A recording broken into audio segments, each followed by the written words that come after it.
தொழுகையில் குறுக்கே செல்வது 40 வருடம் பிந்து நீங்கள் சொர்க்கம் செல்ல நேரிடும். ரசூலுல்லாஹி ஸல்லல்லாஹு அலைஹி வஸல்லம் அவர்கள் சொன்னார்கள். நமக்கு சாதாரணமாக தெரியக்கூடிய ஒரு காரியம். மறுமை நாளில் அல்லாஹ் எப்ப தீர்ப்பு சொல்லுவானோ, முதலில் அல்லாஹ் நம்மை விசாரித்து தீர்ப்பு சொன்னால் போதுமே என்று ஒவ்வொரு அடியார்களும் நினைக்கக்கூடிய அந்த மறுமை நாளில், ஒவ்வொரு அடியார்களும் ஏங்கி தவிக்கக்கூடிய அந்த மறுமை நாளில் 40 வருடம் பொறுத்து உனக்கு தீர்ப்பு என்றால் என்ன நிலைமை? நம்முடைய நிலைமை என்பார்கள் சொல்களே. செய்த குற்றம் தான் என்ன?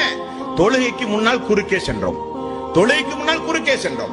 ரசூலுல்லாஹி ஸல்லல்லாஹு அலைஹி வஸல்லம் அவர்கள் சொன்னார்கள், தொழுகைக்கு முன்பாக யார் ஒருவர் குறுக்கே செல்கிறாரோ 40 வருடம் சொர்க்கம் செல்ல தாமதிக்கப்படுவார் என்று ரசூலுல்லாஹி ஸல்லல்லாஹு அலைஹி வஸல்லம் அவர்கள் சொன்னார்கள்.